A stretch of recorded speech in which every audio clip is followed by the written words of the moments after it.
Hello बच्चों, hello, welcome to doubt नट पर एक बार फिर से आप सही बच्चों का बहुत बहुत स्वागत है। तो गुड आफ्टरनून, कैसे हो आप सब? आ जाइए, आप सभी का बहुत बहुत स्वागत है। हेलो सदाकत, हेलो हेलो हेलो, आप सही बच्चों का बहुत बहुत स्वागत है। गुड आफ्टरनून, कैसे हैं आप सब? आ जाइए, आप सभी का बहुत बहुत स्वागत है। कैसे हैं आप सब? Hello Babita, hello Ayush, hello Nitin, सानू, हेलो अयान, तबस्सुम, हेलो आंचल, बनीता जी, अनुपमा, हेलो हेलो हेलो। कैसे हैं आप सब? आई होप आप सभी अपने घरों पर एकदम स्वस्थ हैं, मस्त हैं, बढ़िया से पढ़ाई कर रहे हैं बेटा। तो आज हम बात करने वाले हैं यहाँ पर इलेक्ट्रोकेमिस्ट्री, वैद्युत रसायन, जो कि आपके क्लास 12 का चैप्टर है, उसका दूसरा लेक्चर। ठीक है, ओके। तो आज हम बात करेंगे इस चैप्टर के सेकंड लेक्चर के बारे में। और हाँ, इस संडे को बेटा आपका टेस्ट है, इस संडे को आपका टेस्ट है आपका, जो कि 10 सितंबर को है। और ये एक पार्ट टेस्ट है, ये एक पार्ट टेस्ट है, ओके। तो पार्ट टेस्ट है बेटा, तो इस वजह से इसमें अपन सिर्फ केमिकल बॉन्डिंग प्लस इलेक्ट्रोकेमिस्ट्री ही देखेंगे। और इलेक्ट्रोकेमिस्ट्री में भी कितना पोर्शन? टिल वेडनेसडे, कि वेडनेसडे तक जितना हो जाएगा ना उतना, टिल वेडनेसडे ये हम देखेंगे, ओके, ताकि आप आराम से रिवीजन कर सके, बढ़िया सारी चीजें कवर कर सके।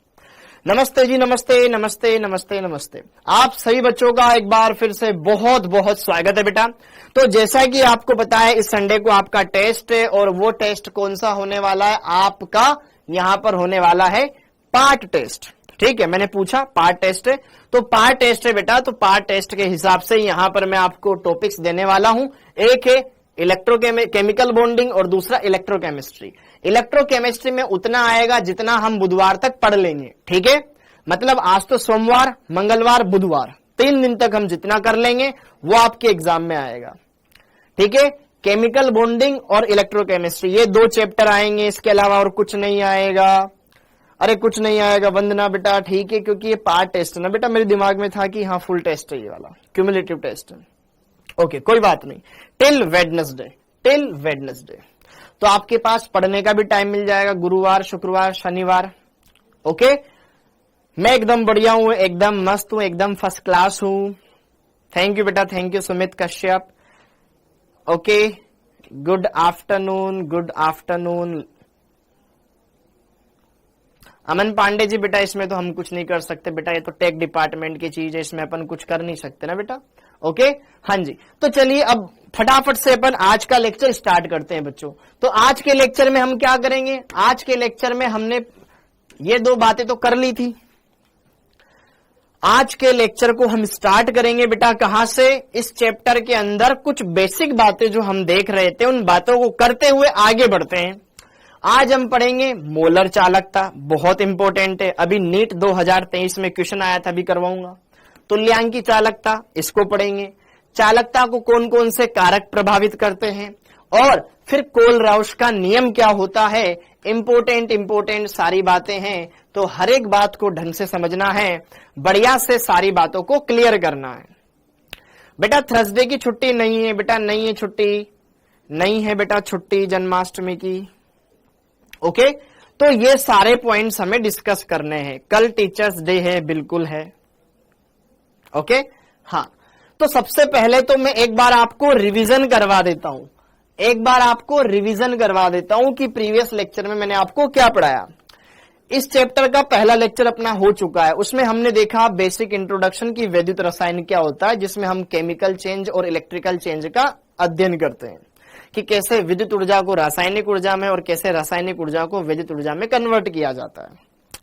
फिर दूसरा पार्ट हमने ये देखा कि इस चैप्टर में 3 पार्ट है, चालकता, विद्युत रासायनिक सेल और विद्युत अपघटन। तो हम सबसे पहले चालकता पढ़ रहे हैं बेटा, क्योंकि चालकता अगर आप समझ लोगे ना, तो फिर आप धीरे धीरे आगे चीजें, इलेक्ट्रोड वगैरह, इनसे रूबरू हो जाओगे। ठीक। फिर दूसरा पोर्शन, इसमें हमने देखा कि चालक कौन होते हैं, फिर चालक क्या प्रकार होते हैं, धात्विक चालक, वैद्युत अपघट्य चालक। तो धात्विक चालक में तो मुक्त इलेक्ट्रॉनों के कारण धारा का चालन होता था, जबकि विद्युत अपघट्यों में मुक्त आयनों के कारण धारा का चालन होता था। धात्विक चालक में कोई रासायनिक पदार्थ नहीं बनता था, यहां पे रासायनिक परिवर्तन होगा, कोई नया पदार्थ भी बनेगा। ओके, वो फेराडे के नियम की पालना नहीं करते हैं, ये फेराडे के नियम की पालना करेंगे, देखेंगे हम इसमें। ओम बेटा मात्रक होता है, पांडे जी नाम है ये वैज्ञानिक का। यार होमवर्क पता नहीं इसमें क्यों नहीं आया, शायद थोड़ा होमवर्क जब होमवर्क अपलोड हो रहा तब तक वो चले गए हो। ओके, आ जाएगा बेटा, आ जाएगा, निश्चित रहिए आपके पास होमवर्क आ जाएगा। ओके, हाँ जी। अब यहां पर उसके बाद मैंने आपको फिर इसमें क्या पढ़ाया था, कुछ परिभाषाएं पढ़ाई थी, कुछ परिभाषाएं पढ़ाई थी। तो जैसे कि सबसे पहले प्रतिरोध आर, सबसे पहले मैंने आपको पढ़ाया था प्रतिरोध आर। प्रतिरोध क्या होता है, V upon I, V upon I, कि कोई चालक है, उस चालक पर आरोपित विभवांतर और जो उस चालक में प्रवाहित धारा आई, उनका अनुपात ही क्या कहलाता है, प्रतिरोध कहलाता है, जिसका मात्रक ओम होता है। पहला सूत्र। फिर दूसरा सूत्र आपके आया था इसमें चालकत्व, दूसरा सूत्र आया था बेटा इसमें चालकत्व। चालकत्व को G या कई बुक्स में C लिखा होता है, चालकत्व को G या कई बुक्स में C लिखा होता है, आप भी बोल रहे थे, ठीक है। तो ये क्या होता है, 1/R, प्रतिरोध का व्युत्क्रम, प्रतिरोध का व्युत्क्रम, प्रतिरोध का व्युत्क्रम। इसका मात्रक 1/R है, तो ये हो जाएगा ओम इनवर्स या महो, या फिर यहां पर सीमेंस, ये इसका मात्रक होता है। वेरी गुड बेटा। फिर हमने थर्ड पढ़ा था विशिष्ट प्रतिरोध, थर्ड हमने पढ़ा था विशिष्ट प्रतिरोध, थर्ड हमने पढ़ा था विशिष्ट प्रतिरोध या प्रतिरोधकता। क्या होता था प्रतिरोधकता, तो इसके अंदर हमने पढ़ा था कि यार जो कोई भी चालक होता है उसमें जो प्रतिरोध होता है वो अगर हम विद्युत अपघट्य की बात करें, विलयन की बात करें, तो विलयन में 2 इलेक्ट्रोड लगे होते हैं बेटा, तो दोनों इलेक्ट्रोडों के मध्य की दूरी के तो समानुपाती होता है और इलेक्ट्रोडों के अनुप्रस्थ काट क्षेत्रफल के समानुपाती होता है। तो यहां पर हमारे पास एक रिलेशन आया था R बराबर rho into L by A, तो रो बराबर आ जाएगा बेटा ये R into A by L। तो ये आया था हमारे पास रो का सूत्र, रो का सूत्र। तो जरा देखो ध्यान से, R का मात्रक ओम, एरिया का मात्रक सेंटीमीटर स्क्वायर, L का मात्रक सेंटीमीटर, तो ये आ गया था ओम सेंटीमीटर, ओम सेंटीमीटर, ओम सेंटीमीटर। फिर इसके बाद आएंगे बेटा, आएंगे फिर इसके बाद फोर्थ पॉइंट चालकता, फिर इसके बाद फोर्थ पॉइंट चालकता या विशिष्ट चालकत्व, या विशिष्ट चालकत्व, या विशिष्ट चालकत्व। क्या ये आपने पढ़ा था, जिसको हमने कापा से प्रदर्शित किया था, जिसको हमने कापा से प्रदर्शित किया था। ये क्या होता था बेटा, कई बुक्स में ऐसे बनाया होता है, ठीक है, कप्पा। अब अगर अपन बात करें कप्पा क्या होता है, कप्पा क्या होता है बेटा, कि सर ये प्रतिरोधकता का व्युत्क्रम होता है, प्रतिरोधकता का व्युत्क्रम होता है। तो ये 1/ρ होता है। रो का मान क्या है, वो यहां पे वैसा का वैसा ही पुट कर दो, ये भी इसका सूत्र होता है 1/ρ। वेरी गुड बेटा। ओके, 1/R को क्या लिख सकते थे, G लिख सकते थे, G लिख दिया। और इलेक्ट्रोडों के बीच की दूरी और उनके अनुप्रस्थ काट क्षेत्रफल का अनुपात क्या होता है बेटा, इलेक्ट्रोडों के बीच की दूरी और उनके उनके बीच का इलेक्ट्रोडों के बीच की दूरी और उनका अनुप्रस्थ काट क्षेत्रफल क्या होता है बेटा, क्या होता है, G star, G star, cell नियतांक, सेल नियतांक। तो ये कप्पा के फॉर्मूले आ गए थे, ये कप्पा के फॉर्मूले आ गए थे, G star. Very good, cell स्थिरांक।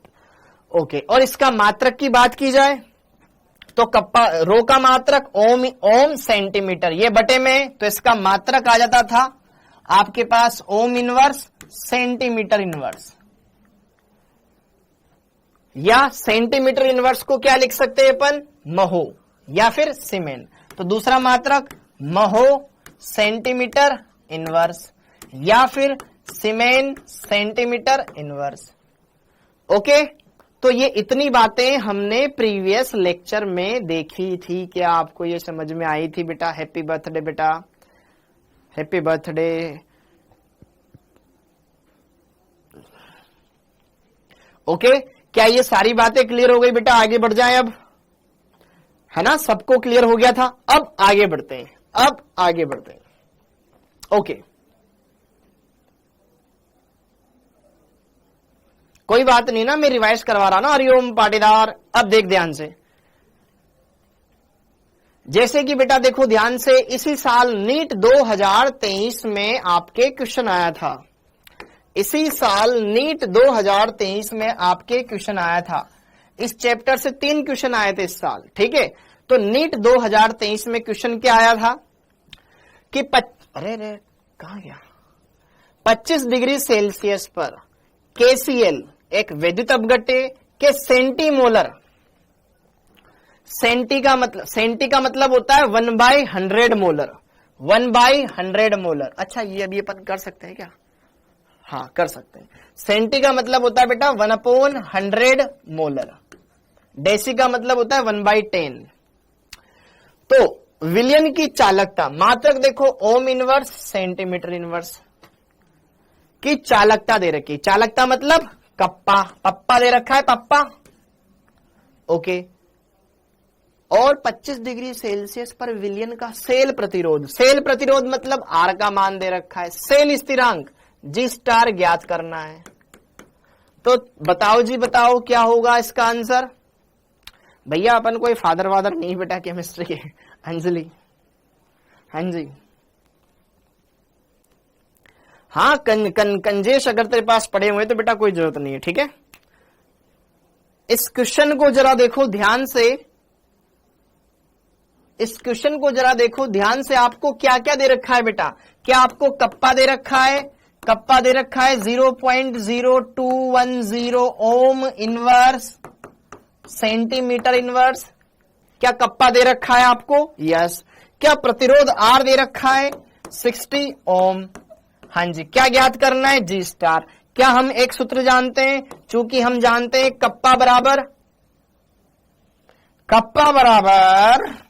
1/r गुणा जी स्टार। क्या हम ये सूत्र जानते हैं बेटा? 1/r गुणा जी स्टार। अरे अरे अरे अरे अरे 1/r क्या होता है? जी।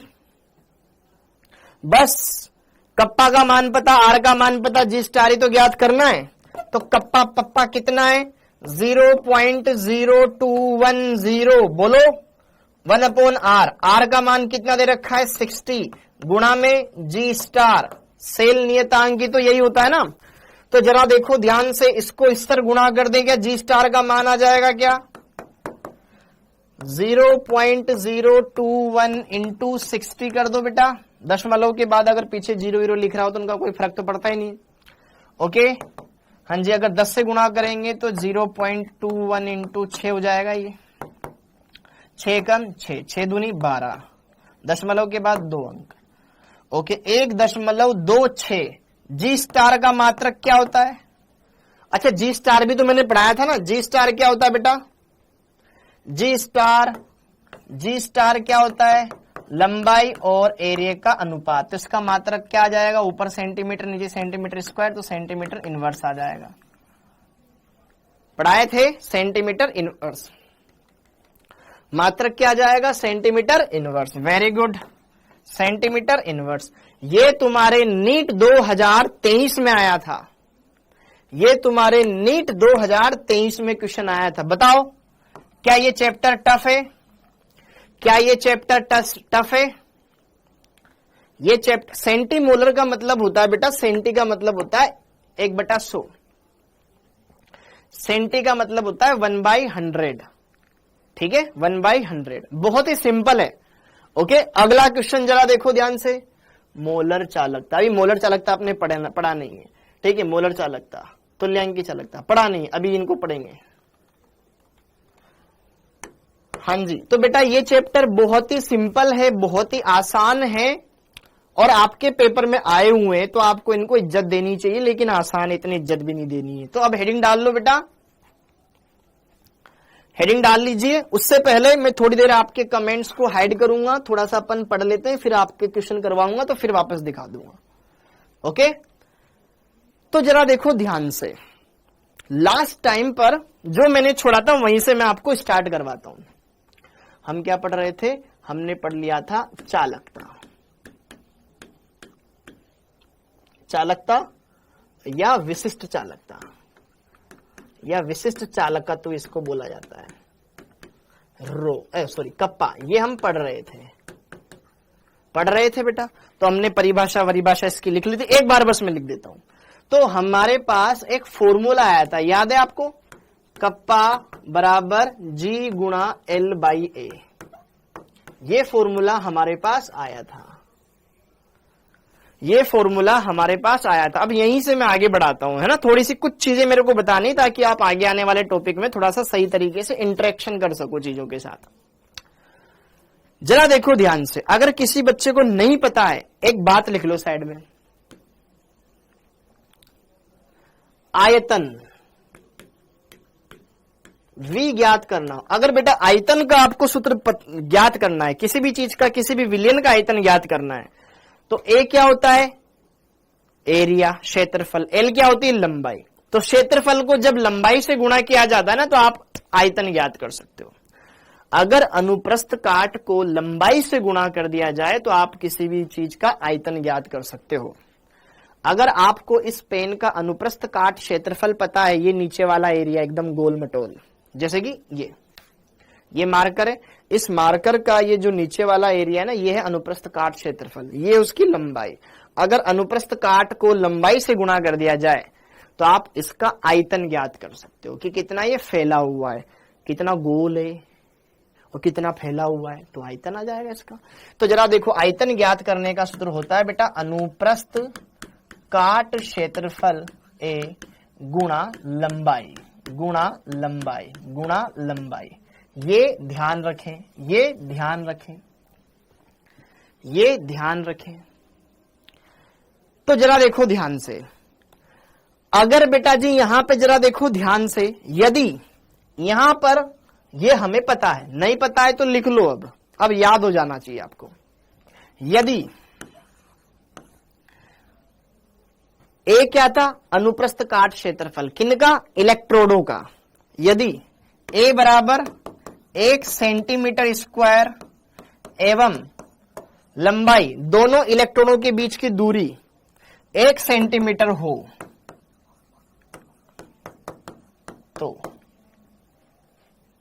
तो आयतन क्या आ जाएगा?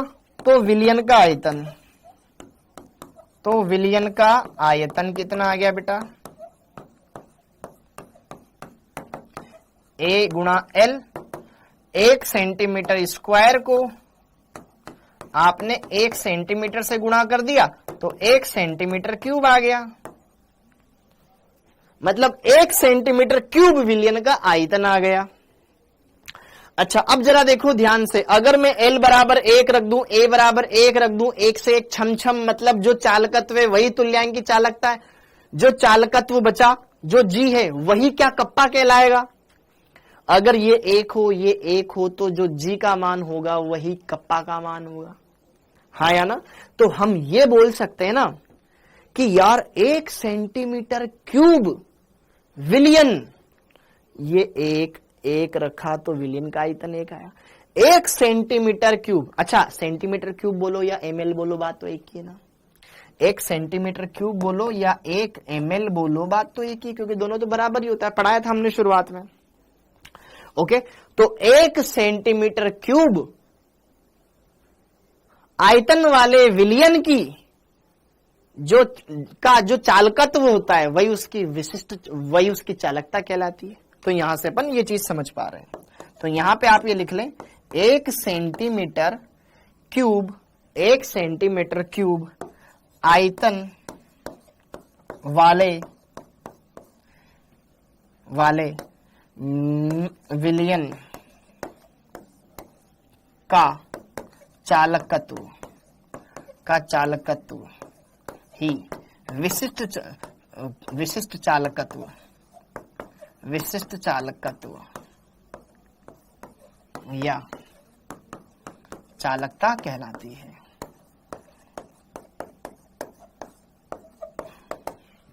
एक बार ये पॉइंट जरूर लिख ले बेटा, क्योंकि अगर ये एक एक हो जाएंगे तो जी कप्पा के बराबर आ जाएगा, और जी क्या है, चालकत्व है, और कप्पा क्या है, विशिष्ट चालकत्व या चालकता है। तो ये पॉइंट लिख ले।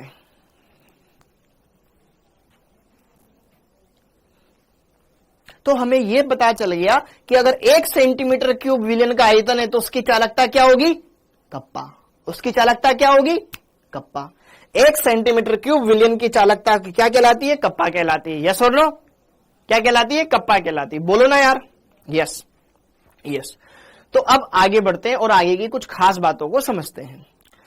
चूंकि 1 सेंटीमीटर क्यूब विलयन की जो चालकता है उसको हम क्या बोलते हैं, कप्पा बोलते हैं। 1 सेंटीमीटर, अरे यार ये क्या लिख दिया, 1 सेंटीमीटर क्यूब आयतन, कहां लिखा मैंने, 1 सेंटीमीटर क्यूब आयतन वाले विलयन की चालकता, विलयन की चालकता क्या होती है बेटा, कप्पा होती है। क्या होती है, कप्पा होती है। अगर मैं मान लूं विलयन का आयतन V सेंटीमीटर क्यूब है, जैसे कि V आयतन है, 1 लीटर 1 सेंटीमीटर क्यूब है तो कप्पा, और अगर V होता तो V से गुणा कर देंगे। 1 सेंटीमीटर क्यूब वाले विलयन का आयतन की चालकता है कप्पा, तो 2 सेंटीमीटर क्यूब वाले की 2 कप्पा, 3 वाले की 3 कप्पा, V वाले की V कप्पा। तो इसलिए V सेंटीमीटर क्यूब आयतन वाले विलयन की चालकता, विलयन की चालकता क्या हो जाएगी बेटा, कप्पा गुणा V। यह भी हमारे काम आएगा मोलर चालकता जब हम पढ़ेंगे तो। ये 2 बातें समझ ली। अब हेडिंग डाल लो मोलर चालकता। अब हेडिंग डाल लीजिए आप मोलर चालकता। अब हेडिंग डाल लीजिए बेटा आप मोलर चालकता, मोलर चालकता। सर ये मोलर चालकता तो मोलरता लग रहा है। ये मोलरता यहां क्या करने आ गई है, ये मोलरता यहां क्या करने आ गई, क्या आयतन यहां काम आ रहा है, आयतन मोलरता के सूत्र में आता है कि नहीं आता है। तो अगर आयतन चेंज होगा तो मोलरता में भी तो चेंज आएगा ना, तो सांद्रता के पद आएंगे यहां पर। तो यहां पर हम 2 तरह की चालकता पढ़ेंगे, एक पढ़ेंगे मोलर चालकता, 1 लीटर विलयन में उपस्थित विलय के मोलों की संख्या मोलरता कहलाती है ना। तो एक मोलर चालकता पढ़ेंगे और एक पढ़ेंगे तुल्यांकी चालकता। तुल्यांकी चालकता नॉर्मलता वाले सूत्र में काम आता है, तुल्यांकी भार, कुछ ग्राम तुल्यांक, वो यहां पे काम आएंगे। तो मोलर चालकता, तो मोलर चालकता बेटा इंग्लिश में बोला जाता है उसको molar conductivity, molar conductivity, molar conductivity. Molar चालकता को कहा जाता है मोलर कंडक्टिविटी। इसे साथ में बता देता हूं, लेम्बडा एम से या ऐसे लेम्बडा एम से दर्शाया जाता है, लेम्बडा एम से दर्शाया जाता है। लेम्बडा एम ऐसे लिखो या ऐसे लिखो, बात एक ही है, दोनों लेम्बडा एम ही बोलो, ठीक है। तो मोलर चालकता क्या होती है, दिए गए विलयन के आयतन में कोई आपके पास, जैसे कि मान लो पानी है, पता नहीं कितना पानी, कितना आयतन है पता नहीं, उसमें 1 मोल वैद्युत अपघट्य के कारण जो चालकता होगी वो कहलाएगी उसकी मोलर चालकता। 1 मोल वैद्युत अपघट्य के कारण विलयन की चालकता को मोलर चालकता कहेंगे, ठीक है। तो मोलर चालकता की परिभाषा क्या होती है बेटा, किसी दिए गए आयतन वाले विलयन में 1 मोल, विलयन में 1 मोल वैद्युत 1 मोल वैद्युत अपघट्य के कारण विलयन की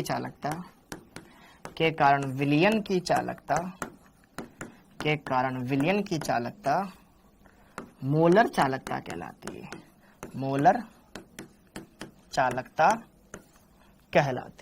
चालकता कहलाती है। सिंपल है, सिंपल सा। 1 मोल वैद्युत अपघट्य के कारण विलयन की चालकता को मोलर चालकता कहेंगे। मोलर तो मोल, तुल्यांक की चालकता में ग्राम तुल्यांक बोलेंगे, बस इतना सा फर्क है। ठीक है, अब यहां पर आगे आते हैं।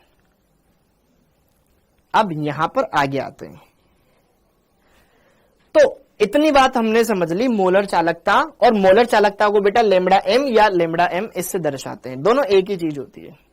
अब मान लो कि कोई एक विलयन है, जैसे कि पानी की बोतल है, उसकी मोलरता आपने माना विलयन की मोलरता कितनी, एम है, एम।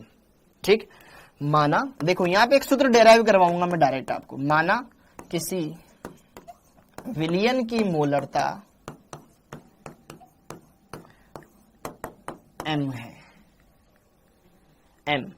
अब इसका क्या मतलब है, जैसे कि आपने सुना होगा ना, 1 molar, 2 molar, 3 molar, 4 molar, 5 molar विलयन।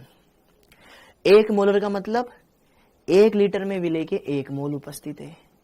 2 मोलर का मतलब 1 लीटर में विलय के 2 मोल उपस्थित है।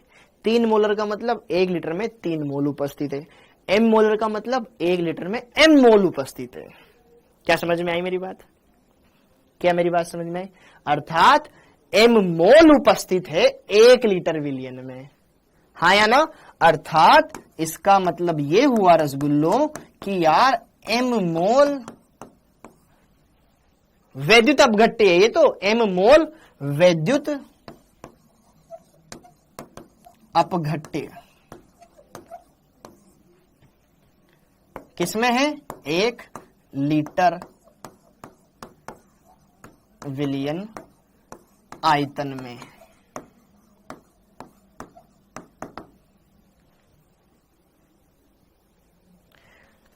इसका मतलब ये हुआ, ध्यान से देखना, m मोल वैद्युत अपघट्य 1 लीटर में। जैसे कि देखो हम बोल देना, जैसे कि एक molar, 2 molar, 3 molar, 5 molar, n molar, m molar. तो m मोलर मतलब कि यार देखो मोलरता का सूत्र क्या होता है? मोलरता ज्ञात करने का सूत्र होता है ना बेटा, विलय के मोल बटे विलयन का आयतन लीटर में। तो अगर यहां पर इसका मान 1 कर दूं तो जो यहां पे रखूंगा वही तो मोलरता आएगी, जो यहां पर लिखूंगा वही तो मोलरता आएगी। जैसे कि 1 रखा तो 1 मोलर, 2 रखा तो 2 मोलर, 3 रखा तो 3 मोलर, 4 रखा तो 4 मोलर, m रखा तो m मोलर। अर्थात m मोल विलय उपस्थित है, वहां तो विलय तो है नहीं, विद्युत अपघट्य। m मोल वैद्युत अपघट्य उपस्थित है 1 लीटर विलयन में। 1 लीटर विलयन है, उसमें m मोल है। तो जरा देखो ध्यान से यहां पर आगे की कहानी।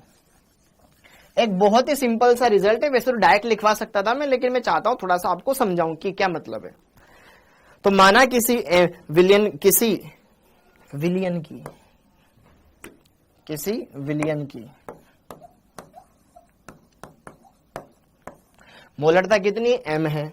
तो m मोल वैद्युत अपघट्य कितने लीटर में? 1 लीटर में। तो 1 मोल कितने में होगा भाई? 5 पेंसिल का मूल्य 10 रुपए है, तो 25 पेंसिल का मूल्य कैसे निकालते हैं, याद है आपको? बस वही करना है।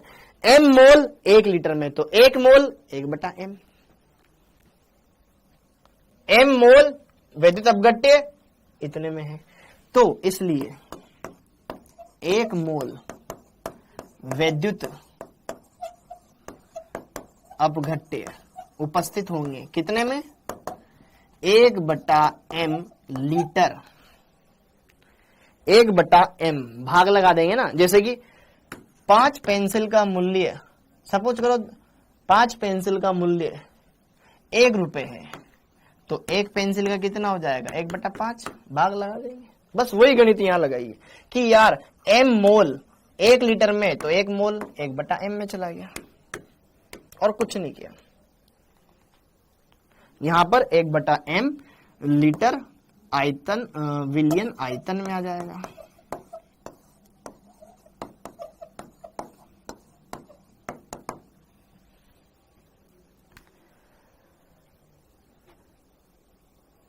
समझ पा रहे हैं मेरी बात को? मेरी बात को समझ पा रहे हैं बेटा? यहां पे बस मैं आपको ये बताने की कोशिश कर रहा हूं कि यार 1 मोल विद्युत अपघट्य 1/m लीटर विलियन आयतन में उपस्थित है। ओके, क्लियर हो गया? क्लियर हो गया? ये 1 मोल विद्युत अपघट्य है। तो 1 मोल विद्युत अपघट्य की चालकता ही तो हमें ज्ञात करनी है। क्या है मोलर चालकता? क्या है? 1 मोल विद्युत अपघट्य की चालकता। 1 मोल विद्युत अपघट्य की चालकता ही तो मोलर चालकता कहलाएगी। 1 मोल विद्युत अपघट्य के कारण जो चालकता है वही तो मोलर चालकता कहलाएगी। हाँ या ना? तो जरा देखो ध्यान से, 1 मोल विद्युत अपघट्य का आयतन इतना है भैया, ये इतना आयतन है।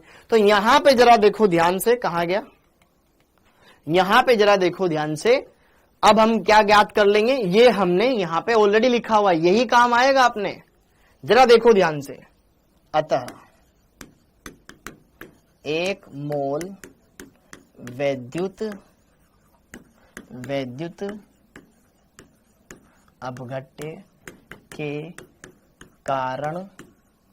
कारण चालकता, 1 मोल विद्युत अपघट्य के कारण चालकता।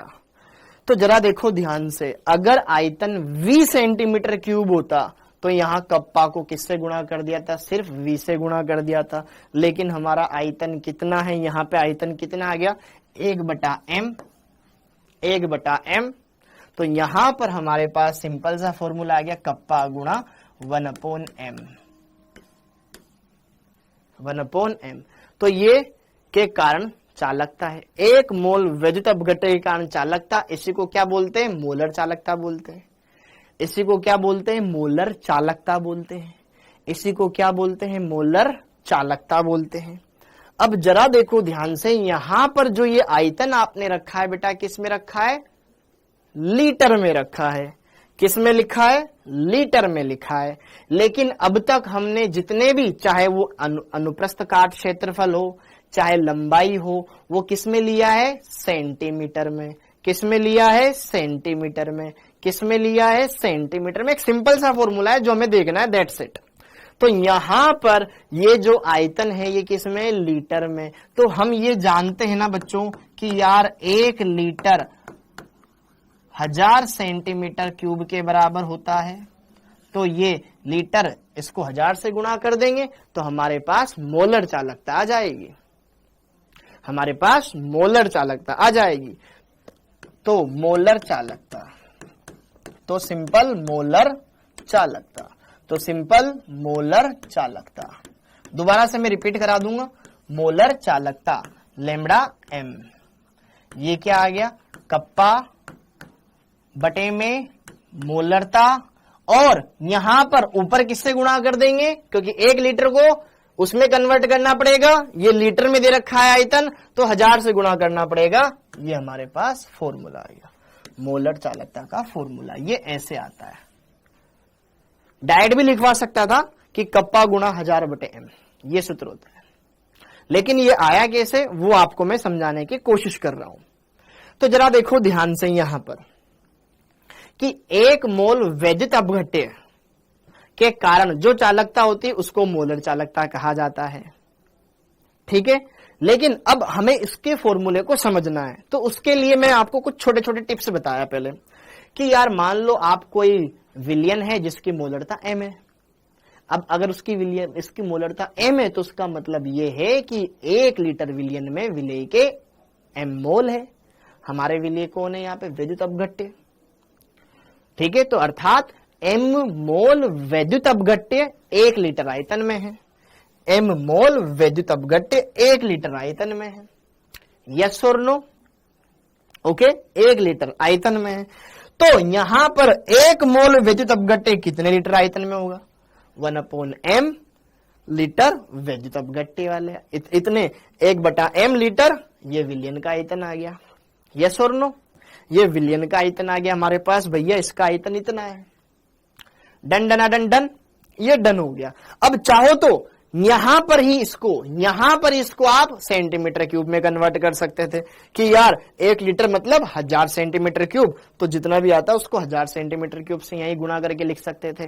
तो भैया 1 मोल वैद्युत अपघट्य इतने आयतन में है। ठीक है, ओके, ये तो इसका एग्जैक्ट आयतन है। ओके, तो जरा देखो ध्यान से, यहां पर 1 सेंटीमीटर क्यूब वाले विलियन की चालकता कप्पा, तो इतने विलियन वाले की चालकता कितनी हो जाएगी? उतने से गुणा कर दिया हमने। भाई अगर 1 सेंटीमीटर क्यूब होता तो उसकी चालकता तो सिर्फ कप्पा है, लेकिन आपका आयतन कितना आया? 1/m आया, वो भी लीटर में।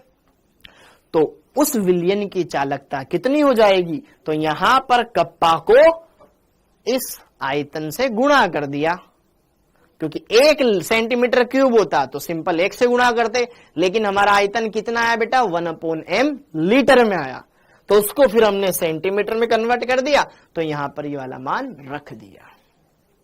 मोलर चालकता का सिंपल सा ये फॉर्मूला ध्यान रखना है। ओके, अब बात आती है, तो सिंपल इसका फॉर्मूला क्या होता है? लेमड़ा m बराबर कप्पा गुणा 1000/m, कप्पा गुणा 1000/m, कप्पा गुणा 1000/m, जहां कप्पा वही क्या? चालकता। ओके, क्या है ये? चालकता, जिसका मात्रक आप क्या लेते हो? जिसका मात्रक आप ओम इनवर्स सेंटीमीटर इनवर्स लेते हो, या महो लेते हो, centimetre inverse siemens centimetre inverse लेते हो। ठीक है, m मोलरता, m मोलरता बराबर क्या होता है? विलेय के मोल बटे विलियन का आयतन। तो मोल पर लीटर लेना चाहिए था, लेकिन हमने लीटर को तो किस में कन्वर्ट कर दिया? सेंटीमीटर क्यूब में कन्वर्ट कर दिया। तो मोल पर सेंटीमीटर क्यूब मोल पर सेंटीमीटर क्यूब में यहां पर मोलरता ली जाती है बेटा। जो आप लीटर में लिखते हो ना, कोई दिक्कत नहीं, उसको अपन ने यहां पे सेंटीमीटर क्यूब में लिखा है, क्योंकि हमने ऊपर 1000 से गुणा कर दिया। तो यहां पे मोलरता आती है मोल पर सेंटीमीटर क्यूब में, मोल पर सेंटीमीटर क्यूब में। ये क्यों लिखवाया? ताकि आप मोलर चालकता का मात्रक समझ सकें कि इसका मात्रक कैसे आया। इतनी बातें समझ में आई, थोड़ी सी डेप्थ में, लेकिन अगर आप समझोगे तो बढ़िया से आपको समझ में आएगी। दोबारा से मैं एक बार यहां पर आपको बताना चाहूंगा, क्योंकि ये चीज समझ जाओगे ना तो आपको रटना नहीं पड़ेगा, वरना रटने में डायरेक्ट रट सकते हो कि भाई मोलर चालकता का फॉर्मूला क्या होता है? कप्पा गुणा 1000/m, दैट्स इट। ओके, लेकिन अगर आप समझ लोगे तो फायदा ही रहेगा।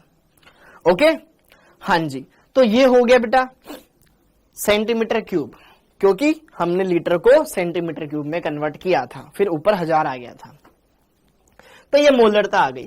तो अब मोलर चालकता का मात्रक अगर हम देखें तो मोलर चालकता का मात्रक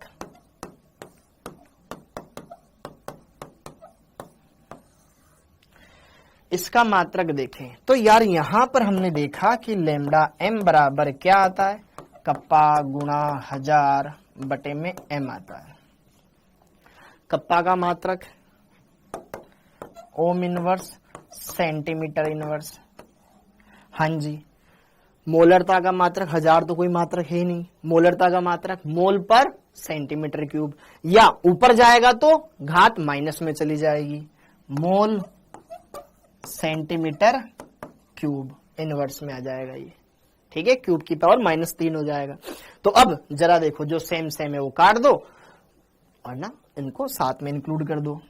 तो जरा देखो, ओम इनवर्स ऊपर बच गया, ठीक है, सेंटीमीटर की पावर -1, सेंटीमीटर की पावर -3, तो नीचे -2 बच जाएगा, ऊपर जाएगा तो प्लस का 2 जाएगा, सेंटीमीटर का स्क्वायर हो गया।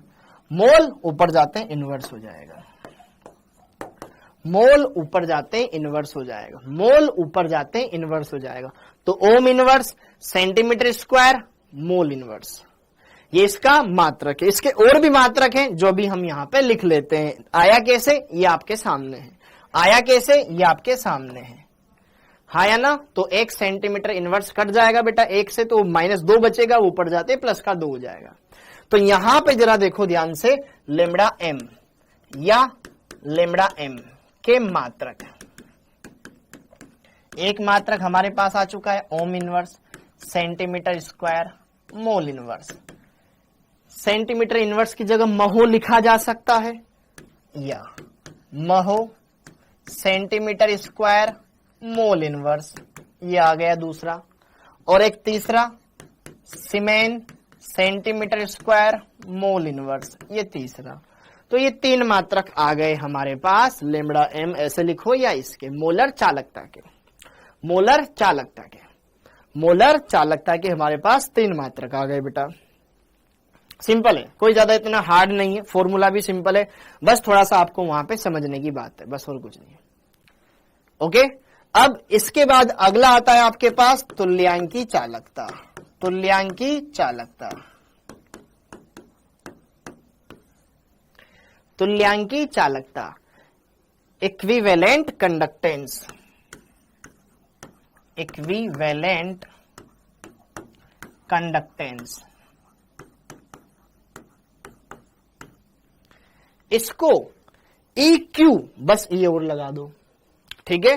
जहां पर लेमड़ा एम लिखते थे वहां EQ लिख दो। आप ये भी समझ जाओगे, तुल्यांकी चालकता लेमड़ा EQ या फिर वैसे। हाँ जी, तो ये क्या हो जाएगा, 1 ग्राम तुल्यांक विद्युत अपघट्य के कारण विलयन की चालकता, 1 ग्राम तुल्यांक, ठीक है, ये नॉर्मलता में चला जाएगा। जैसे वहां 1 मोल बोला था, यहां 1 ग्राम तुल्यांक हमें इस्तेमाल करना है बस। 1 ग्राम तुल्यांक विद्युत अपघट्य के कारण विलयन की चालकता तुल्यांक की चालकता कहलाती है। 1 ग्राम, हिंदी में लिख लेते हैं, 1 ग्राम तुल्यांक, 1 ग्राम तुल्यांक विद्युत अपघट्य, विद्युत अपघट्य, विद्युत अपघट्य के कारण तुल्यांकी के कारण चालकता, के कारण चालकता तुल्यांकी चालकता कहलाती है, तुल्यांकी चालकता कहलाती है, तुल्यांकी चालकता लेमड़ा EQ कहलाती है। तो जरा देखो ध्यान से इसका फॉर्मूला, लेमड़ा EQ बराबर कप्पा गुणा 1000 बटे में, वहां पर M आया था, यहां पर N आएगा, क्योंकि नॉर्मलता के सूत्र में ग्राम तुल्यांक आते हैं ना, ऐसे आप इसको समझ सकते हो। कप्पा गुणा 1000 बटे में N, बटे में N कैपिटल, जहां पर कौन सी चीज क्या क्या है ये मैं आपको बता देता हूं। जहां कप्पा आप जानते ही हैं चालकता है, कप्पा क्या है आपका, चालकता है, जिसका मात्रक ओम इनवर्स सेंटीमीटर इनवर्स होता है। N नॉर्मलता है, N नॉर्मलता है, नॉर्मलता का मात्रक ग्राम तुल्यांकों की संख्या जो 1 लीटर विलियन में, तो ग्राम तुल्यांक पर ग्राम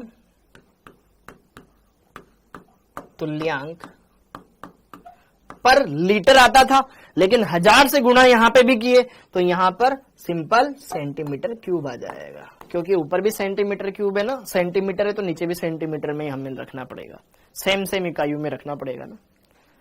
ओके, ये चीजें क्लियर हुई बेटा। अब इसका मात्रक भी हम निकाल लेंगे, तो बस मात्रक में फर्क बस थोड़ा सा पड़ेगा, यहां ग्राम तुल्यांक है बस, तो जहां यहां मोल था ना, यहां पे ग्राम तुल्यांक इनवर्स आ जाएगा और कुछ नहीं आएगा, सिंपल ग्राम तुल्यांक इनवर्स आ जाएगा।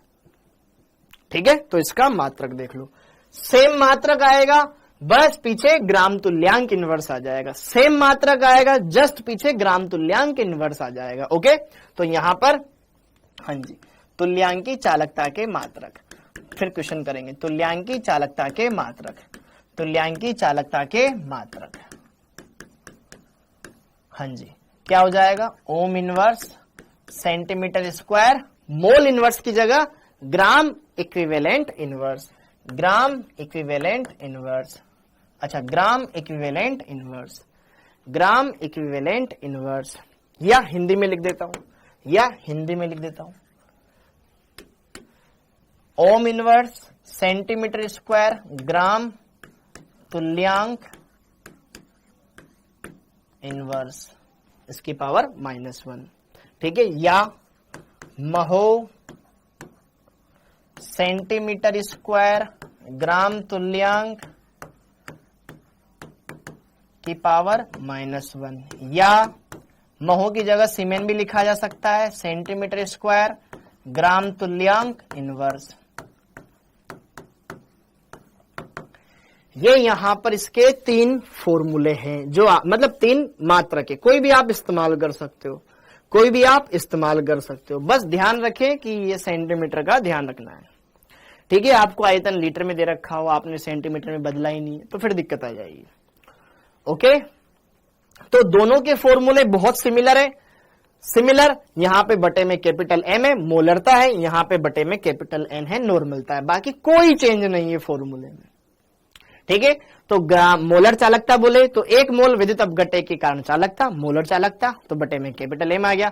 तुल्यांकी चालकता बोले तो 1 ग्राम विद्युत अपघट्य के कारण तुल्यांकी, 1 ग्राम तुल्यांक के कारण चालकता, तुल्यांकी चालकता कहलाएगा। डन, एक रिश्ता देख लेते हैं, फिर क्वेश्चन ही क्वेश्चन लगाएंगे। हाँ जी, इतनी बात क्लियर हो गई। तो हमने यहां पर ये 2 फॉर्मूले देख लिए भैया कि लेमड़ा एम बराबर हमने देख लिया कप्पा गुणा 1000 बटे एम, इसको लिखना मत, बस केवल मैं समझाने के लिए। और एक फॉर्मूला हमने देख लिया लेमड़ा ई क्यू बराबर कप्पा गुणा 1000 अपॉन में एन, ताकि साथ के साथ याद हो जाए। ये 2 फॉर्मूले देख लिए। अब इन दोनों में क्या संबंध हो सकता है, इस पर हम बात कर लेते हैं। हाँ जी, इन दोनों में क्या संबंध हो सकता है, इस पर बात कर लेते हैं, फिर आगे तो क्वेश्चन लगाने। हाँ जी, ओके, तो अब हेडिंग डाल लो बेटा, लेमड़ा एम एवं लेमड़ा ई क्यू में संबंध, में संबंध, में संबंध बहुत ही सिंपल है। आप सब जानते हैं कि यार नानी बराबर मम्मी गुणा एक्स होता है, नानी बराबर मम्मी गुणा एक्स, एन कारक होता है, एक्स जहां पे क्या होता है, एन कारक। तो हम यहां पे सारी चीजें अच्छे समझते हैं, सारी चीजें बढ़िया से जानते हैं और अच्छे से उनको यूटिलाइज कर लेंगे। तो एक बार मैं वापस से यहां पे लिख देता हूं, चूंकि लेमड़ा एम बराबर हमने देखा कप्पा गुणा 1000 बटे में एम आता है, और फिर साथ में लेमड़ा ई क्यू बराबर हम जानते हैं कप्पा गुणा 1000 बटे में यहां पर कैपिटल एन आता है। चूंकि हम जानते हैं बेटा नॉर्मलता बराबर मम्मी गुणा एन कारक, ठीक है, मोलरता गुणा एन कारक होता है, तो हम यहां पे एन कारक रख सकते हैं ना,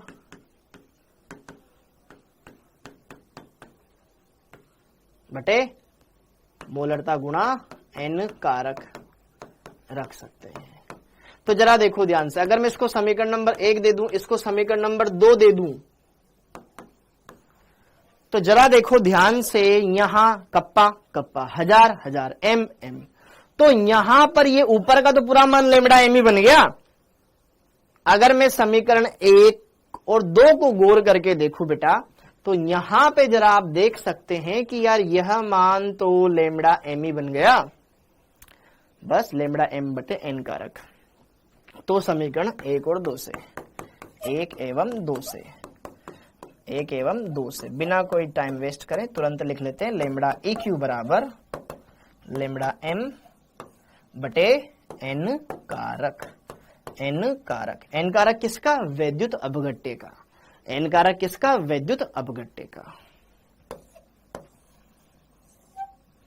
ये आ गया संबंध।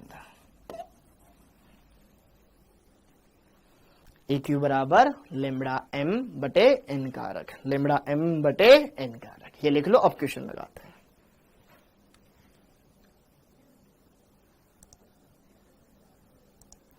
लेमड़ा m बटे n कारक। और n कारक कैसे ज्ञात करना था? n कारक कैसे ज्ञात करना था? सिंपल भाषा में वैद्युत अपघट्य क्या है? वैद्युत अपघट्य बेटा आयनिक पदार्थ, जैसे कि NaCl, KCl, ये वैद्युत अपघट्य तो है। मैंने आपको पढ़ाया था ना, वैद्युत अपघट्य दो तरह के थे, प्रबल जो पूर्णतया आयनित हो जाए, दुर्बल जो पूर्णतया आयनित न हो, जो दूर्णतया आयनित न हो। तो ये बात क्लियर हो गई। अब चलो क्वेश्चन लगाते हैं। हाँ जी भाइयों, ये आपके एम्स 2017 में 18 में आया था, एम्स 2018 में आया था। अब जरा देखो ध्यान से, यहां पर 0 मोल प्रति लीटर, ये क्या दे रखी है? पहले तो ये देखो, इस लाइन से पढ़ो क्या दे रखी है। ये 0.1 मोल घुला हुआ है 1 लीटर में, 0.1 मोल घुला हुआ है 1 लीटर में। तो क्या दे रखा है? ये मात्रक बहुत इंपॉर्टेंट है बेटा, ये मोलरता दे रखी है। पहली लाइन से मेरे को पता चल गया ये मोलरता दे रखी है। अच्छा, क्षेत्रफल दे रखा है 100, ये ए का मान पता चल गया। इलेक्ट्रोड, क्षेत्रफल का इलेक्ट्रोड 1 सेंटीमीटर पे रखा है, ये दूरी दे रखी है, एल दे रखा है। ओके, प्रतिरोध आर दे रखा है। विलयन की मोलर चालकता बोले तो लेमड़ा एम क्या होगी? तो अब जरा देखो ध्यान से, यहां पर इस क्वेश्चन को सोल्व करो और बताओ क्या आएगा इसका आंसर। इस क्वेश्चन को सोल्व करो और बताओ क्या आएगा इसका आंसर। देखो ये आपके एम्स में आया था बेटा, बहुत ही सिंपल क्वेश्चन आते हैं इस चैप्टर से, आप बस चीजों को पकड़ना समझ लो, मजा आ जाएगा। 0.1 मोलर प्रति लीटर, मतलब मोलरता दे रखी है, मोलरता हमें दे रखी है, मोलरता कैपिटल एम दे रखी है। 0.1 मोल पर लीटर दे रखा है, मोल पर लीटर दे रखा है। ठीक है, ओके, हाँ जी, क्लियर है? ओके, मोल पर लीटर दे रखा है। हाँ, ओके। अब यहां पर हमें क्या करना है? यहां पर हमें क्या करना है? यहां पर हमें क्या करना है? क्या करना है? हाँ जी, और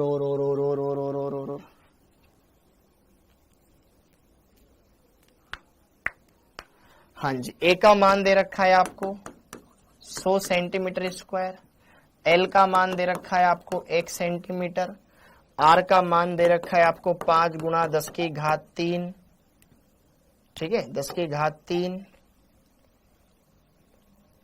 ओम। हाँ जी, तो मोलर चालकता का सूत्र क्या होगा? तो मोलर चालकता का सूत्र क्या होगा? मोलर चालकता का सूत्र क्या होगा? मोलर चालकता का सूत्र क्या होगा? देखो सूत्र हम जानते हैं, लेमड़ा एम बराबर कप्पा गुणा 1000 बटे एम। ठीक है, ओके, ये हमारे पास फॉर्मूला होता है। लेकिन कप्पा पता नहीं है बेटा, कप्पा पता नहीं है, कप्पा पता नहीं है, कप्पा पता नहीं है, तो कप्पा ज्ञात कर लो। चूंकि कप्पा बराबर आर दे रखा है, तो हम ये सूत्र जानते हैं ना, 1/r L/A। यहां से इसका मान निकाल लो, यहां से इसका मान निकाल लो। क्या हम ये जानते हैं कप्पा बराबर 1/ρ होता है, और 1/ρ ये इस बराबर होता है। ठीक है, आर का मान 1/5 गुणा 10 की घात 3, 10 की घात 3, एल का मान 1 और क्षेत्रफल का मान 100। हो गया क्या? हो गया क्या? हो गया। तो जरा देखो ध्यान से, 1/5, 1/5 कितना होता है? 0.2, 10 की घात 3, 10 की घात 2, 10 की घात 5, ऊपर जाएगा 10 की घात -5। हाँ जी, दशमलव हटाया, 1 0 नीचे लगाया, तो 2 गुणा 10 की घात -6। बोलो, ये क्या आ गया? कप्पा आ गया, है ना। अब इसका मात्रक क्या आता है? कप्पा का मात्रक क्या आता है?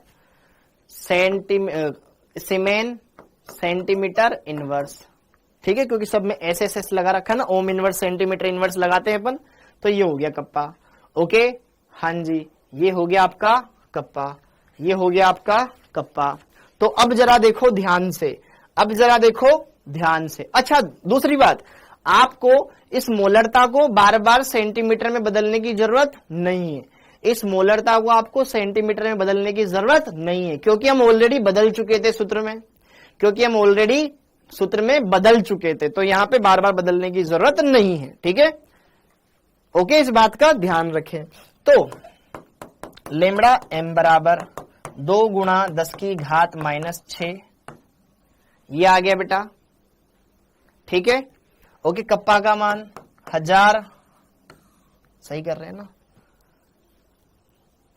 और m 0.0, ये क्या 0.1 मोलर, 0.1 मोलर। ठीक है, ओके, मोलरता कितनी आ गई 1, तो दशमलव हटाया, 1 0 ऊपर लगाया, 10 की घात 4, तो ये आ गया 2 गुणा 10 की घात -2, तो ये कितना हो जाएगा 0.02 लेमड़ा एम, 0.02। ठीक है, ओके, तो अब इसका मात्रक क्या हो जाएगा, siemens centimetre square mole inverse. Option number 4, option number 4, option number 4। ये आया था तुम्हारे बेटा एम्स में, ये आया था तुम्हारे एम्स में। क्या आप इस क्वेश्चन को लगा सकते हैं अगर आपने ये फॉर्मूले पढ़े हुए हैं तो?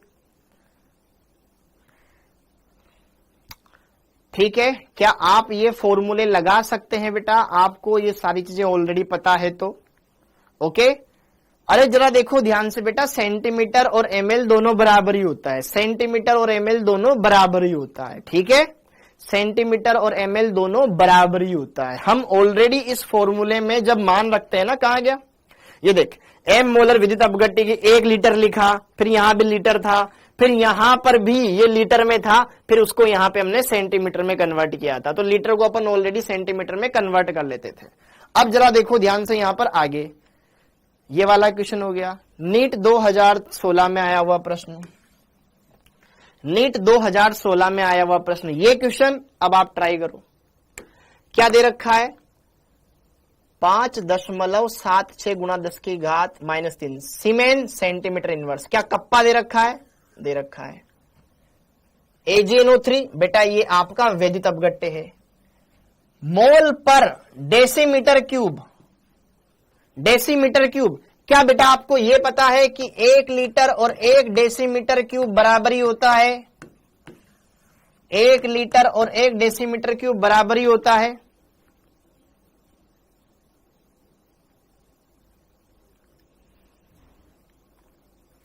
ओके, तो मोल पर लीटर बोलो या मोल पर डेसीमीटर क्यूब बोलो, बात एक ही है। ठीक है, तो यहां पर ये तो और आसान हो गया, मोलर चालकता पूछा है, लेमड़ा एम, कप्पा का मान 5.76 गुणा 10 की घात -3 गुणा में 1000, मोलरता 0.5 मोलर बोलो या फिर मोल पर लीटर बोलो। ओके, हाँ जी, ये तो छम दशमलव के बाद 1 अंक, दशमलव के बाद 1 अंक, 576/5, 5 एकम 5, हाँ 2 बच गए, 2 बच गए ना, और नहीं 5 0, फिर 7 7 1, फिर 2 बच गए, 27 5, 11.5, वेरी गुड, 11.5। ऑप्शन नंबर 4 खुल गया। ठीक है, ऑप्शन नंबर फिर 2, ठीक है, सीमेन सेंटीमीटर स्क्वायर मोल इनवर्स, हाँ या ना, 4 ऑप्शन खुल जाएगा बेटा। ये हो गया क्वेश्चन। अरे देखो, नीट में प्रीवियस ईयर में ऐसा कोई क्वेश्चन आया है जो आप न लगा सको इस टॉपिक से? इस टॉपिक से कोई ऐसा क्वेश्चन आया है जो आप नहीं लगा सके बेटा? सब सिंपल है। ओके, हाँ जी, एक ये क्वेश्चन और कर लो। अच्छा, ये वाला क्वेश्चन तुल्यांकी चालकता वाला कर लो, ये वाला क्वेश्चन तुल्यांकी चालकता वाला कर लो। तुल्यांकी चालकता मतलब आपको क्या ज्ञात करना है, लेमड़ा EQ ज्ञात करना है। ओके, हाँ जी।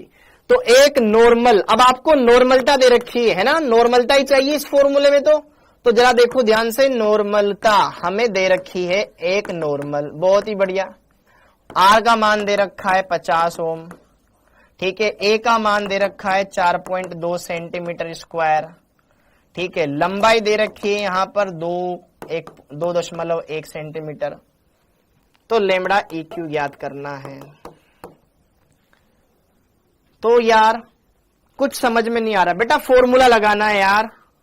कैलकुलेशन कहां गलत कर दी, ये वाली, ये सीमेंस लिखा हुआ है, सीमेंस। अगर कहीं गलत वलत हो जाए तो देख लेना भाई, ठीक है।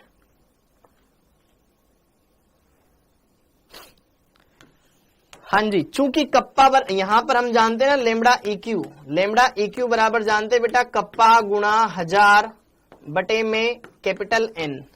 तो कप्पा, चूंकि पहले कप्पा का मान निकाल लो, कप्पा बराबर क्या होता है, R दे रखा है ना, तो 1/R L/A वाला सूत्र लगा लो।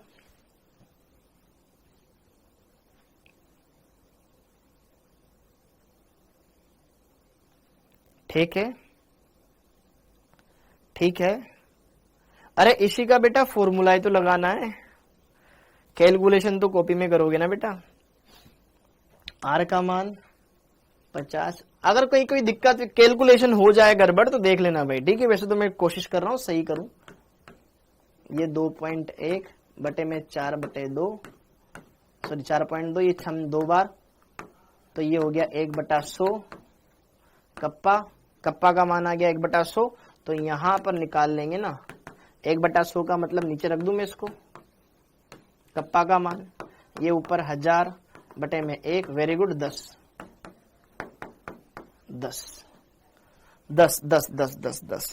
आ गया, ठीक है। 10 siemens centimetre square gram equivalent inverse, gram equivalent inverse. Okay, बाकी ये हो गया। अब जरा देखो ध्यान से, अरे यही क्वेश्चन आया तुम्हारे पिछले सालों में, मैं क्या करूं। हाँ जी, अब ये वाला क्वेश्चन आपको होमवर्क करना है, ये वाला क्वेश्चन आपका होमवर्क है। निम्न में से किसकी मोलर चालकता अधिकतम है।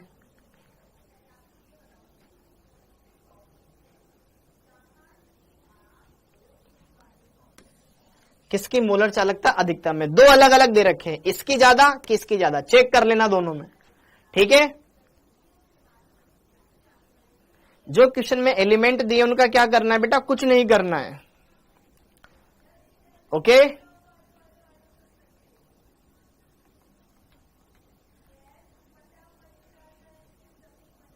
सही तो है यार, 0.02 ही तो आएगा।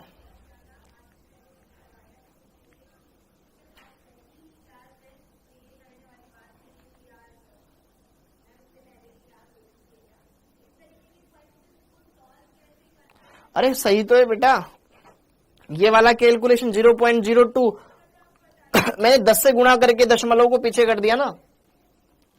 ऊपर से देखो, क्या देखूं,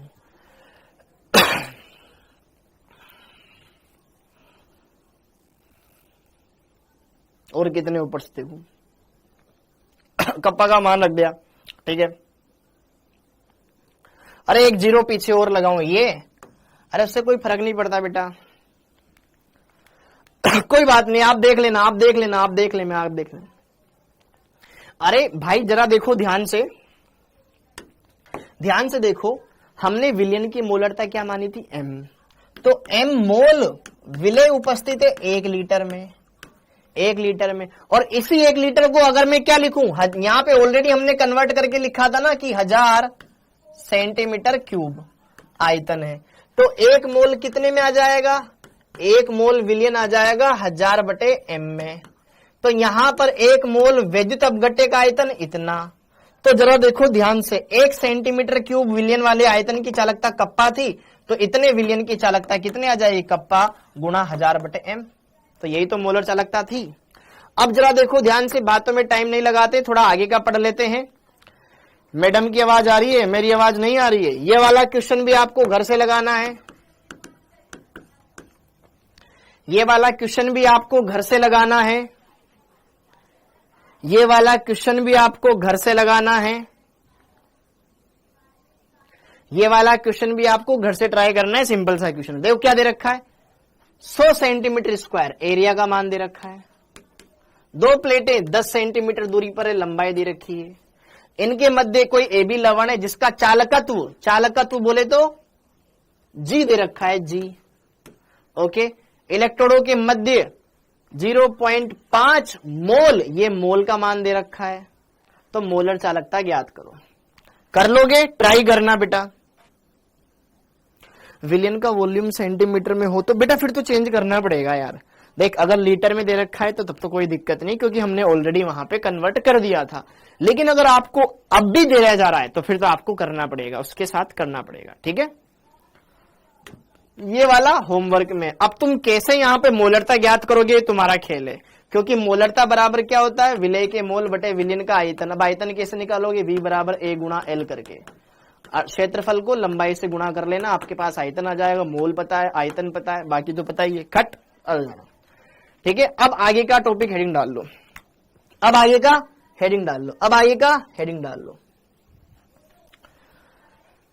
अब नेक्स्ट हेडिंग डाल लो बेटा, वैद्युत अपघट्यों के चालकत्व, वैद्युत अपघट्यों के चालकत्व को प्रभावित करने वाले कारक। फटाफट से देखो, जल्दी आगे बढ़ते हैं और इनको समझते हैं, क्योंकि आज हमारे 2 ही पॉइंट हुए हैं, तुल्यांक की चालकता, मोलर चालकता।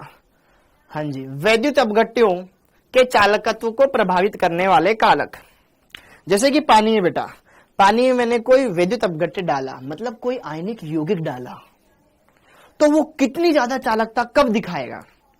तो उसमें पहला कारण है, कौन कौन से कारक होते हैं जिनके ऊपर डिपेंड करता है। पहला है आपका अंतर आयनिक आकर्षण। अगर मान लो वैद्युत अपघट्य ऐसा है जिसमें अणुओं के बीच में आकर्षण बहुत ज्यादा है, नहीं मैं तो अलग ही नहीं हूंगा। अगर वैद्युत अपघट्य के परमाणुओं के बीच में अट्रैक्शन ज्यादा है तो आयन मुक्त कैसे होंगे, और आयन जब तक मुक्त नहीं होंगे तो आयनों का प्रवाह कैसे होगा। तो फिर चालकत्व तो घटेगा कि नहीं घटेगा, घटेगा। तो कहीं ना कहीं यहां पर हम समझ सकते हैं कि विद्युत अपघट्यों के मध्य अगर अंतर आयनिक आकर्षण बढ़ेगा तो चालकत्व घटता है, चालकत्व घटता है। सिंपल सी बात है, अगर परमाणु आपस में चिपके रहेंगे तो भैया फिर अलग कैसे होंगे, ठीक है। तो चालकत्व घटता है, पहला पॉइंट डन। दूसरा, विलायक की ध्रुवता, विलायक की ध्रुवता। जैसे कि आपने याद है, हमने जब केमिकल बॉन्डिंग पढ़ा था बेटा, तो मैंने आपको कहा था कि परावैद्युतांक, जिस विलायक का परावैद्युतांक जितना ज्यादा होता है उसकी अपने में घोलने की क्षमता ज्यादा होती है, क्योंकि वो उतना ज्यादा ध्रुवीय होता है। तो जरा देखो ध्यान से, आयनिक यौगिक ध्रुवीय होते हैं तो ये आयनिक विलायकों में आसानी से घुल जाते हैं। तो विलायक की ध्रुवता, तो जिस विलायक की, इसमें लिखिएगा दूसरा पॉइंट में, जिस विलायक का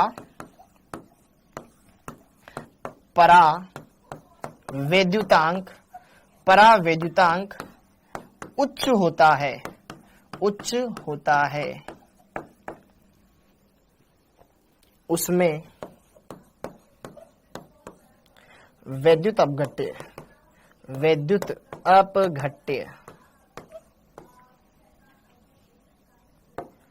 अधिक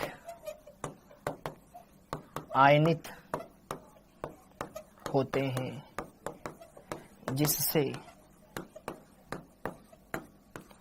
चालकत्व बढ़ता है, जिससे चालकत्व बढ़ता है। चालकत्व में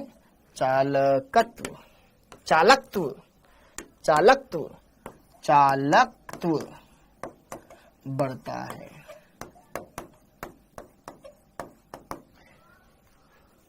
मतलब विलायक भी तो ऐसा हो जो उनको तोड़ने में मदद करे, कि आओ मैं तुम्हें तोड़ूंगा। जितना जल्दी टूटेंगे उतना ज्यादा गतिशीलता होगी आयनों की। आयनों की गतिशीलता तो धारा बहेगी, धारा बहेगी, आवेश के प्रवाह की दर को धारा कहते हैं। आयन भी तो एक प्रकार का आवेश ही है। ठीक है, तो यहां पर ये वाला पॉइंट क्लियर हो गया। तो अंतर आयनिक आकर्षण भी डिपेंड करेगा। आकर्षण कम कर दे हम तो, जैसे जैसे आकर्षण कम कर देंगे तो चालकता बढ़ जाएगी, चालकत्व बढ़ जाएगा। आकर्षण ज्यादा है तो चालकत्व घट जाएगा। विलायक की ध्रुवता ज्यादा है तो तोड़ने का काम जल्दी करेगा, तोड़ेगा तो चालकत्व बढ़ाएगा। माध्यम की शांता, माध्यम गाढ़ा, अगर शांता का मतलब है गाढ़ापन, शांता का मतलब है गाढ़ापन। पानी बिल्कुल पतला होता है, ऑयल थोड़ा सा गाढ़ा होता है ना। तो आयन किसमें आसानी से आराम से, जैसे कि आपको बढ़िया से तैरना आता है, आपको पानी के भरे हुए एक टैंक में कूदा दिया जाए, इसमें तैर, और आपको तेल के भरे हुए एक टैंक में कूदा दिया जाए, इसमें तैर, कोई उसमें गंध वंद कुछ नहीं आ रही है ना। आपसे बोल दिया जाए दो लिक्विड है, आपको इसमें भी तैरना है, इसमें भी तैरना है, आप पानी में आराम से तैर पाएंगे ना, क्योंकि पानी पतला है, उतना ज्यादा हार्ड नहीं है, उतना ज्यादा गाढ़ा नहीं है। लेकिन तेल तो गाढ़ा होगा, उसमें सांस नहीं ले पाओगे तुम। ठीक है, तो गाढ़ा है तो आयन उसमें इधर उधर बह नहीं पाएंगे ना, आयनों का प्रवाह नहीं हो पाएगा, गतिशीलता घट जाएगी तो चालकत्व घट जाएगा। तो माध्यम की शांता बढ़ेगी, माध्यम की शांता बढ़ने पर, ठीक है, गतिशीलता घट जाती है, आयनों की गतिशीलता घट जाती है, आयनों की गतिशीलता घट जाती है, गतिशीलता कम हो जाएगी और उनका चालकत्व घट जाएगा। हमारे देखो केमिकल बॉन्डिंग कितना काम आ रहा है यहाँ पर, चालकत्व घट जाएगा। क्योंकि मुझे ज्यादा दिमाग नहीं लगवाना पड़ रहा तुम्हें, क्योंकि थोड़ा सा तुम ऑलरेडी वहां लगा के आए हो। ताप, वैद्युत अपघट्य, यहां पर ताप पर क्या चेंज देते हैं जरा देखो ध्यान से। हमने पढ़ा था कि धात्विक चालक होते हैं ना, उसमें ताप बढ़ाने पर प्रतिरोध बढ़ता जाता है, क्योंकि इलेक्ट्रॉनों की आपस में टक्कर बढ़ने लग जाती है। जबकि यहां पे क्या होता है, ताप बढ़ाने पर वैद्युत अपघट्य टूटने लगता है, उनके बीच का आकर्षण दुर्बल होने लगता है, आयन मुक्त होंगे, गतिशीलता बढ़ेगी, चालकता बढ़ेगी। हम ताप दे रहे हैं, जैसे कि आपने क्या किया है, जैसे कि चूने को पानी में डाल रखा है, अब उसको नीचे से गर्म कर रहे हो, तो धीरे धीरे टूटेगा कि नहीं टूटेगा, टूटेगा, आयन मुक्त होने लगेंगे। विद्युत अपघट्य में ताप देने पे वो टूटने लगता है, तो आयनों की गतिशीलता बढ़ेगी, गतिशीलता बढ़ेगी तो चालकत्व बढ़ेगा। चालकत्व क्या होता है, जो चालकता को बढ़ाने का काम करता है। तो विद्युत अपघट्य के विलयन का ताप बढ़ाने पर उनके मध्य के आकर्षण बल दुर्बल होने लगते हैं, जिससे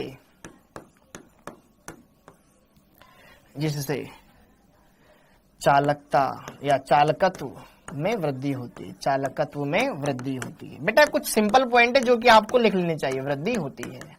ठीक है, इससे बोर्ड वालों का ही फायदा होगा और जो नीट की उनके तो फायदा है ही सही।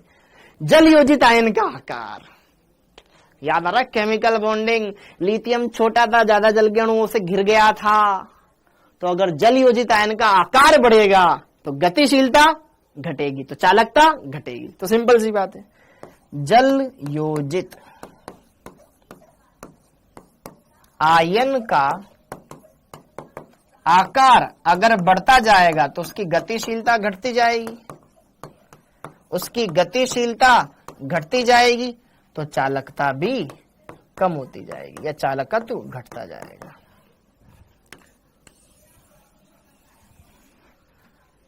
याद करो, Li plus aqueous less conductance show करता है as compare to Na plus aqueous. Reason simple है, क्योंकि लिथियम प्लस का जल योजन ज्यादा होता है Na प्लस के कंपैरिजन में।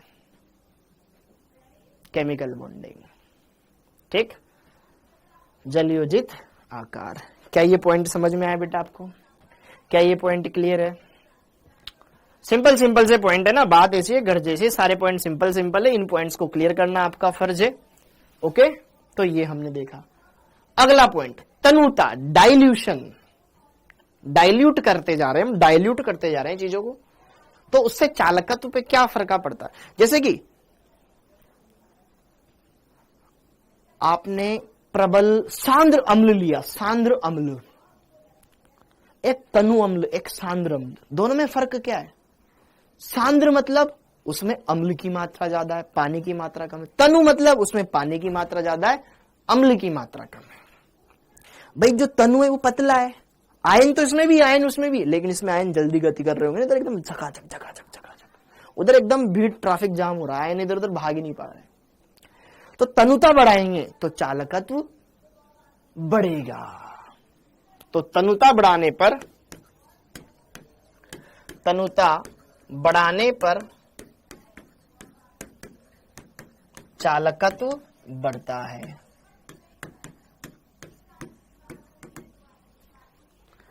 तनुता बढ़ाने पर चालकत्व बढ़ता है। अब प्रबल विद्युत अपघट्य और दुर्बल विद्युत अपघट्य दोनों तरह के हमारे, और दोनों अलग अलग तरह। प्रबल विद्युत अपघट्य वो होते हैं बेटा जो पानी में डालने पर 100% आयोनाइज हो जाए, और दुर्बल विद्युत अपघट्य वे होते हैं जो पानी में डालने के बाद कंप्लीटली आयोनाइज न हो। जैसे कि मैंने एसिटिक अम्ल लिया, मैंने लिखाया था प्रबल विद्युत अपघट्य का उदाहरण, प्रबल अम्ल, प्रबल क्षार, लवण, ये तो प्रबल विद्युत अपघट्य होते हैं। दुर्बल विद्युत अपघट्य में कार्बनिक अम्ल, सल्फोनिक अम्ल को छोड़ करके, जैसे कि एसिटिक अम्ल, मैंने एसिटिक अम्ल के 50 मोल लिए, पानी में डाल दिए, लेकिन 50 में से 1 मोल ही टूटा, 49 नहीं टूटे। क्यों? क्योंकि वो दुर्बल था। लेकिन अगर आप NaCl लोगे 50 मोल, 50 के 50 टूट जाएंगे, क्योंकि वो प्रबल विद्युत अपघट्य है। समझ में आ रहा है? 50 NaCl टूट जाएंगे, 50 Na प्लस बनाएंगे, 50 Cl माइनस बनाएंगे। समझ में आ रही है? तो वो वाली बात है। तो यहां पे जरा देखो ध्यान से, तनुता, प्रबल, अब प्रबल विद्युत अपघट्य पे क्या फर्क पड़ता है? तनुता बढ़ाने पर प्रबल विद्युत अपघट्यों के मध्य के आकर्षण बल दुर्बल होते हैं, उनके मध्य के आकर्षण बल दुर्बल होते हैं। ठीक है? और बल वो तो वैसे ही टूट जा रहे हैं, लेकिन अगर आप तनुता और बढ़ा दोगे तो उनके तोड़ने की चांस और ज्यादा बढ़ जाएंगे। ठीक है? जबकि तनुता बढ़ाने पर, तनुता बढ़ाने पर दुर्बल विद्युत अपघट्य, ये तो पूर्णतः आयनित नहीं होते ना, लेकिन तनुता बढ़ाओगे तो इनके टूटने की दर बढ़ जाएगी। धीरे धीरे टूट रहे थे, अब और तेजी से टूटेंगे, आयनन की दर बढ़ जाएगी। तनुता बढ़ाने पर दुर्बल विद्युत अपघट्यों की आयनन की मात्रा, आयनन की मात्रा, आयनन की मात्रा को एल्फा से प्रदर्शित करते हैं। याद करो, हमने विलियन वाले चैप्टर में भी पढ़ा था, आयनन की मात्रा बढ़ जाती है। हाँ जी, अब आपकी बारी।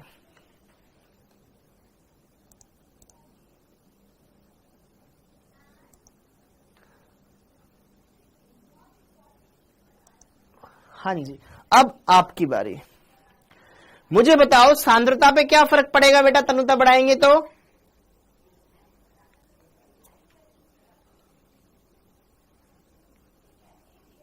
हाँ जी,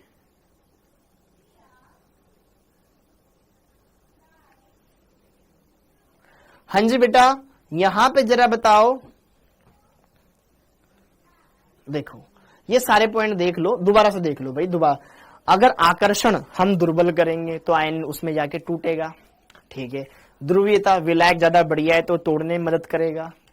ठीक है? शांता बढ़ा रहे हैं, शांता बढ़ा रहे हैं तो फिर गाढ़ापन है तो चालकत्व घट जाएगा। ताप बढ़ाने पर चालकत्व बढ़ जाता है यहाँ पर। ठीक है? अजल योजित आयन का आकार बढ़ता है तो चालकत्व घट जाता है। ठीक है, तनुता बढ़ाई, ये हो गया। ओके, अब यहां पे जरा देखो ध्यान से, तनुता बढ़ाने पर सांद्रता पे क्या फर्क पड़ेगा? देखो देखो देखो, क्या मोलरता बराबर विलेय के मोल बटे विलयन का आयतन होता है? क्या तनुता बढ़ा रहे हैं हम, पानी और डाले जा रहे हैं और डाले जा रहे हैं, तो क्या आयतन बढ़ता जाएगा? तनुता का मतलब पतलापन, और पतला। यार जैसे कि तू दूध की चाय बना रहा है, मम्मी ने बोला है कि 1 लीटर दूध, पूरे ही दूध की चाय बनाएगा, थोड़ी पानी वानी मिला, बहुत सारे लोग आए, तो आप पतला कर रहे हो ना। एक घर की चाय, एक रेलवे स्टेशन की चाय, रेलवे स्टेशन में से पानी ही पानी मिलता है, घर की चाय में बढ़िया दूध मिलता है। तो अगर आप तनुता बढ़ाते जा रहे हो तो आयतन बढ़ाते जा रहे हो, तो मोलरता घटती जाएगी ना। तो तनुता बढ़ाने पर आयतन बढ़ेगा और सांद्रता घटेगी, सांद्रता घटेगी, चाहे मोलरता हो चाहे नॉर्मलता हो, घटेगी।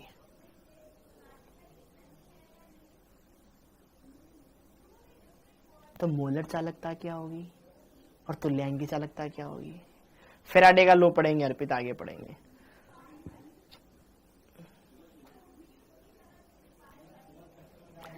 अरे सांद्रता घटेगी, और देखो बच्चों, देखो अंधा बच्चा चीख रहा है, क्या बोल रहा है? चीख चीख करके, चीख चीख कर बोल रहा है कि सर सांद्रता तो मोलर चालकता के व्युत्क्रमानुपाती है। हाँ या ना? क्या नॉर्मलता जो कि सांद्रता है वो तुल्यांक की चालकता के व्युत्क्रमानुपाती है? ऊपर नीचे है, ऊपर नीचे है। आयनन और वियोजन बेटा एक ही बात होता है, ठीक है, आयनन या वियोजन। तो जरा देखो ध्यान से, कहा गया? तनुता बढ़ाने पर आयतन बढ़ेगा, सांद्रता घटेगी, तुल्यांक की चालकता और मोलर चालकता बढ़ेगी। तो मोलर चालकता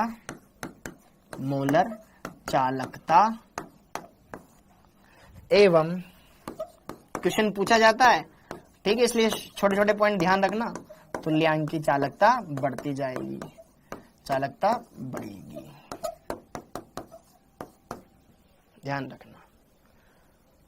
सर पूजा मैम को समझा दो, कौन है, कहाँ है पूजा मैम भाई? टाइम का पता ही नहीं, अरे 22 हो गया, हाँ आज टाइम का पता ही नहीं चला बेटा। प्रबल विद्युत अपघट्य में चालकता क्या होगी, बढ़ेगी? कब कब कब बेटा? तनुता बढ़ाने पर प्रबल विद्युत अपघट्य में भी बढ़ेगी। क्यों? क्योंकि प्रबल विद्युत अपघट्य का आयनन और ज्यादा बढ़ जाएगा, ठीक है, ओके। तो ये सारे पॉइंट क्लियर हो गए क्या? ये सारे पॉइंट क्लियर हो गए क्या? फटाफट से छाप लो, फटाफट से छाप लो,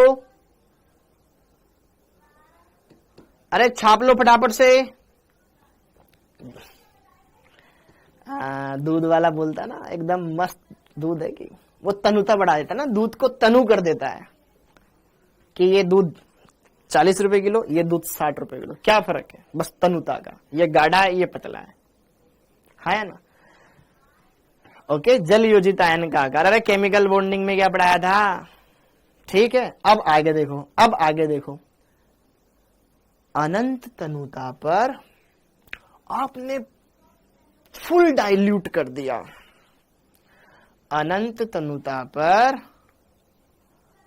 मोलर चालकता का निर्धारण, हेडिंग डाल दो। सर मैं बहुत डिप्रेस हूं, नहीं हूं यार, नहीं होना चाहिए।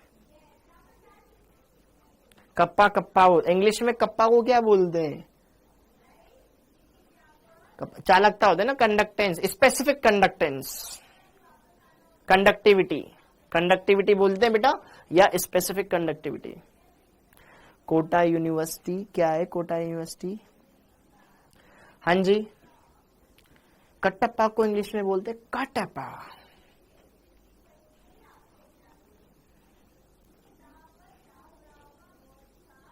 ठीक है, ओके, हो गया। अब आगे, अब आगे, अनंत तनुता पर वैद्युत अपघट्य की मोलर चालकता का निर्धारण। अब जरा देखो ध्यान से यहां पर, अब जरा देखो ध्यान से यहां पर, जरा देखो ध्यान से यहां पर, अब थोड़ा सा मैं आपके समय को लूंगा, थोड़ा सा समय लूंगा बेटा, खत्म हो जाएगा, ये सिंपल है। अनंत तनुता पर अगर आपने बहुत ही ज्यादा डाइल्यूट कर दिया है विलयन को, तो वैद्युत अपघट्य की जो मोलर चालकता होती है ना, मोलर चालकता लैम्डा एम, उसका निर्धारण कैसे हम कर सकते हैं? तो उसके लिए दो वैज्ञानिक है, डिबाई हकल और ऑनसेगर, तीन वैज्ञानिक है, डिबाई हकल और ऑनसेगर। इन्होंने एक इक्वेशन इजाद करी अनंत तनुता पर वैद्युत अपघट्य की मोलर चालकता का निर्धारण करने के लिए, कि अगर हम बहुत बहुत बहुत बहुत डाइल्यूट कर दें, क्योंकि अनंत तनुता पर तो आयनन 100% हो जाता है, ठीक है। प्रबल वैद्युत अपघट्य तो पहले ही डाइल्यूट हो गया था, लेकिन दुर्बल वैद्युत अपघट्य धीरे धीरे धीरे धीरे धीरे धीरे धीरे धीरे डाइल्यूट हुआ होगा, धीरे धीरे धीरे धीरे धीरे टूटा होगा। तो इस समीकरण की हेल्प से अपन प्रबल वैद्युत अपघट्य के लिए तो मोलर चालकता का निर्धारण तुरंत कर लेंगे, लेकिन दुर्बल वैद्युत अपघट्य के लिए नहीं कर पाते। तो यहां पे जरा देखो ध्यान से कि वैज्ञानिकों ने डिबाई हकल, बस ये ध्यान होनी चाहिए आपको, डिबाई हकल ऑनसेगर समीकरण से, डिबाई हकल ऑनसेगर समीकरण से, ये समीकरण क्या बोलती है कि आप इसकी मदद से विद्युत अपघट्यों के लिए तुल्यांकी चालकताओं की गणना, मोलर चालकताओं की गणना कर सकते हो। ये समीकरण क्या बोलती है? इन्होंने एक रिलेशन इजाद किया, वो रिलेशन क्या था? अनंत तनुता पर, अनंत तनुता पे किसी भी पॉइंट पर अनंत तनुता पर आपको विद्युत अपघट्य की मोलर चालकता का निर्धारण करना है, तो आपको क्या करना है? यहां पर लैम्डा एम बराबर lambda M at infinity minus B under root C, ये एक समीकरण बनाई।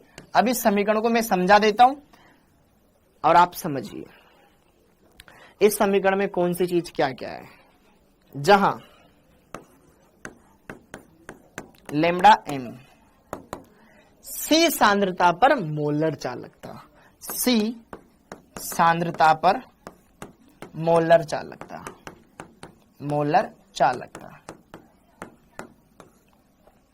ठीक है, okay. Lambda M at infinity अनंत तनुता पर मोलर चालकता,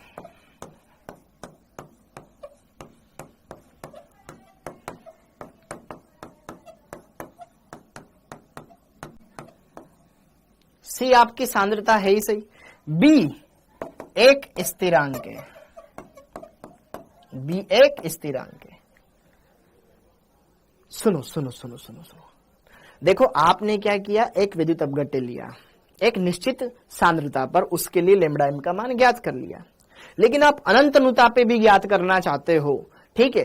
तो यहां पर आप उसके अंदर कुछ भी पानी वानी जो भी विलायक की मात्रा बढ़ाते जाओगे, तनु करते जाओगे, तो यहां पर बी एक स्थिरांक होता है जो उसके लिए, उस विद्युत अपघट्य के लिए फिक्स रहता है, एक समान रहता है, चाहे तनुता पहले इतनी थी फिर इतना कर दिया, उसके मान में कोई चेंज नहीं आता है। बी क्या है? एक स्थिरांक है एवं एक विद्युत अपघट्य के लिए एक समान होता है, एक समान होता है तनुता के हर पॉइंट पर, चाहे आपने थोड़ा सा पानी मिलाया फिर थोड़ा और मिलाया, इसके मान में कोई चेंज नहीं आता, ये क्या है? एक कांस्टेंट होता है। तो लैम्डा एम बराबर क्या होता है? Lambda M at infinity minus B under root C. तो अब जरा देखो ध्यान से, क्या ये एक सरल रेखा का समीकरण है? y बराबर सी माइनस एम एक्स, इसका ढाल, ठीक है। यहां पर अगर हम मोलर चालकता और सांद्रता के बीच में बेटा ग्राफ बनाए, तो इस ग्राफ को क्या हम इस तरीके से कंपेयर कर सकते हैं क्या बेटा? y बराबर सी माइनस एम एक्स, हमने इसको कंपेयर किया, तो इस ग्राफ के आधार पर हम प्रबल विद्युत अपघट्य के लिए तो मान ज्ञात कर सकते हैं आराम से। क्यों? क्योंकि ये ग्राफ हमें साफ साफ बता देगा कि क्या, कि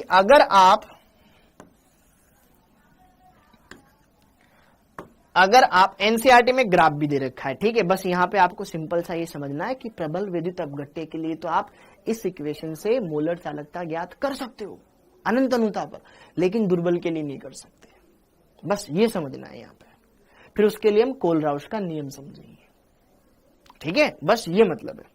देखो ध्यान से, यहां पर मैंने लिया सांद्रता का वर्गमूल, ठीक है, इधर लिया मैंने लैम्ब्डा एम, ठीक है। तो प्रबल विद्युत अपघट्य जैसे कि जो पूर्णतया आयनित हो जाते हैं उनके लिए तो एक सीधी रेखा मिलेगी, क्योंकि ये एक सरल रेखा है, ये क्या है, एक सरल रेखा है। तो सरल रेखा है, तो बेटा अगर मैं कोई प्रबल विद्युत अपघट्य लूंगा उसके लिए एकदम सीधी स्ट्रेट लाइन आएगी। एनसीईआरटी में भी देखना ऐसी लाइन दे रखी है, ठीक है। ये है प्रबल विद्युत अपघट्य के लिए, प्रबल विद्युत अपघट्य के लिए, जैसे KCl, क्योंकि ये तो आयनिक यौगिक के तुरंत आयनित हो जाता है, ओके। और अगर हम इसको आगे बढ़ाते जाए ना तो यहां पे कहीं कटेगा, तो y अक्ष पर काटा गया अंतखंड, यही तो C है अंतखंड, जो कि यहां पे लैम्ब्डा m का काम करेगा। यही तो है आपके पास अंतखंड है, लैम्ब्डा m एट इंफिनिटी, अंतखंड, इंटरसेप्ट, ओके।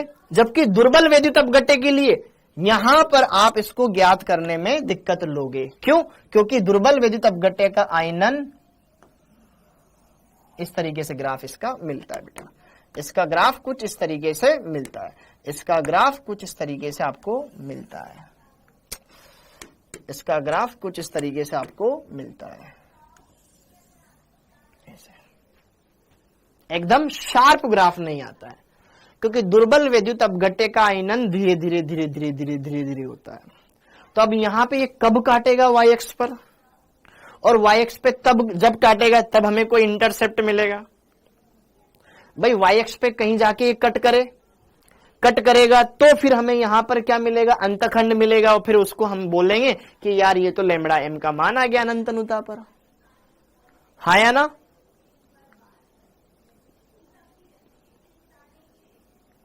ठीक है, और ये है आपका दुर्बल विद्युत अपघट्य के लिए, दुर्बल विद्युत अपघट्य के लिए, अपघट्य के लिए, जैसे कि एसिटिक अम्ल, ये 100% आयनित नहीं होते हैं, ये तो तुरंत आयनित हो जाएगा बेटा। जैसे कि मैं आपको यहां पर समझाऊं, जैसे कि आपने क्या लिए, उदाहरण बस समझा रहा हूं, अगर आपने 50 KCl लिए ना तो 50 के 50 टूट जाएंगे, 50 पोटेशियम आयन बन जाएंगे और 50 क्लोराइड आयन बन जाएंगे। 100% आयनन होता है इनका, तो क्योंकि प्रबल विद्युत अपघट्य। लेकिन अगर मैं बात करूं यहां पर दुर्बल विद्युत अपघट्य, जैसे कि एसिटिक अम्ल का उदाहरण ले लेता हूं मैं, ये अगर आप इसके 50 मोल लेते हो तो जरूरी नहीं इसके 50 मोल ही आयन है, ये एक दुर्बल विद्युत अपघट्य है, ठीक है। तो यहां से आप एसिटेट आयन बना लोगे और H+ आयन अलग कर दोगे, लेकिन इन 50 मोल में से बहुत कम मोल, जैसे कि 0.1 मोल ही आयनित हो पाएगा, टोटल आयनित होता ही नहीं है। ये 0.1 मोल बन जाएगा, ये भी 0.1 मोल बन जाएगा। तो 50 लिए थे, बस इतना सा ही टूटा। ये है आपके पास दुर्बल विद्युत अपघट्य।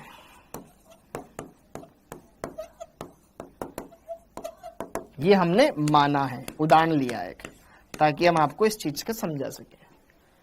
तो प्रबल विद्युत अपघट्यों के लिए तो इस ग्राफ की मदद से अनंत अनुता पर मोलर चालकता की गणना की जा सकती है। यह मैं आपको लिखवा देता हूं, फिर इसको खत्म करते हैं बस, ठीक है। हाँ जी, एक बार नोट डाउन कर लीजिए, इसमें और कुछ नहीं है इस ग्राफ में।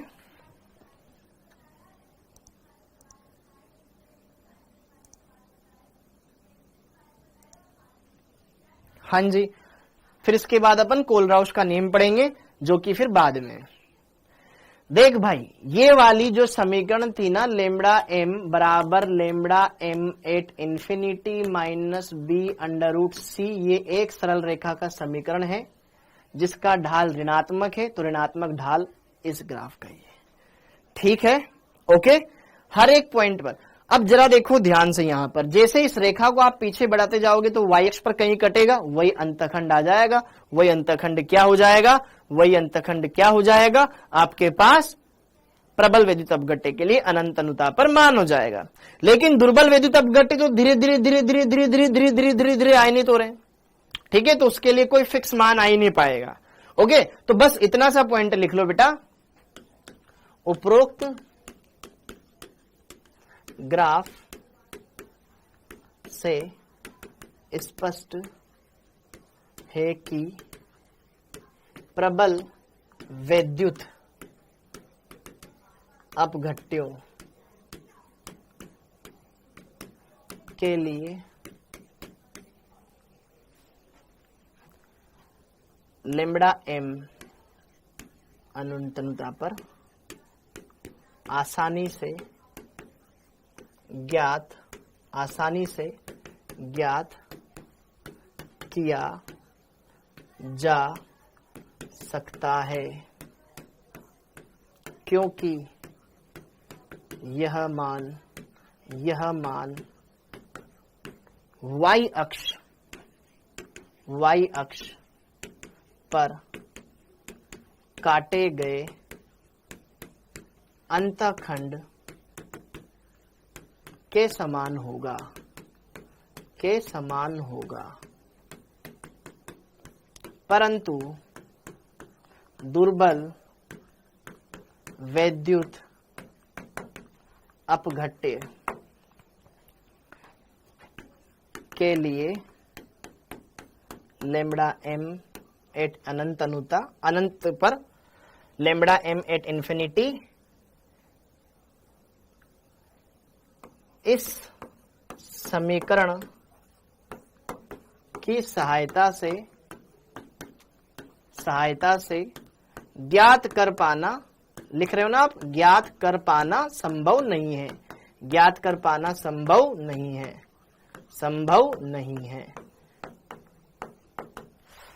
फिर हम पढ़ेंगे रूट सी क्या है बेटा, वर्गमूल है वो, सी का वर्गमूल, सी की पावर 1/2। ठीक है, हाँ जी, बस खत्म, बाकी अगली क्लास में करेंगे। फिर अगली क्लास से पढ़ेंगे अपन कोलराउश का नियम। अरे ठीक है भाई, ठीक है यार, ठीक है अवधेश। ओके, अगली क्लास में थोड़ा और समझ लेंगे। बी एक स्थिरांक है बेटा, जो हर एक विलायक के लिए हर एक बिंदु पर समान रहता है। ठीक है, ओके, 3D एनिमेशन वीडियो लाया करो बेटा, आपके तो एग्जाम आ रहा है 1 साल बाद। ठीक है, वो तो स्टार्टिंग में अच्छा लगता है, जब एग्जाम में प्रेशर आता है ना, धीरे धीरे चीजें हो ही जाती। और यहाँ पे तो अभी तो इतनी कोई दिक्कत ही नहीं आएगी, जहां एनिमेशन की जरूरत पड़ेगी डेफिनेटली अगर होगा तो मैं लेके आऊंगा। ठीक है, ओके। सी क्या है, सी सांद्रता है ना बेटे, अरे सी सांद्रता है ना यहाँ पे। ओके,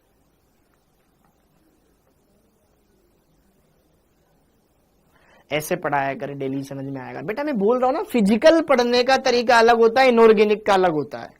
दोनों में मैं एक इंसान था, फिजिकल आपको आसान लग रही है, इनऑर्गेनिक आपको मुश्किल लग रही है, उसमें याद करना पड़ता है, इसमें समझना पड़ता है। दोनों में बस यही फर्क है। ठीक है, ओके, इसीलिए आपको फिजिकल ज्यादा अच्छी लगती है। अगर कोई फिजिकल केमिस्ट्री पढ़ा रहा होगा ना, अरे सर मेरे तो वो टीचर फेवरेट, एकदम बढ़िया समझ में आता है, अरे भाई फिजिकल है वो। इनऑर्गेनिक अलग मामला है, फिर ऑर्गेनिक और अलग मामला है। ठीक है, तो ध्यान रखें। तो इसी के साथ आप सभी का बहुत बहुत धन्यवाद। Thank you. जय हिंद।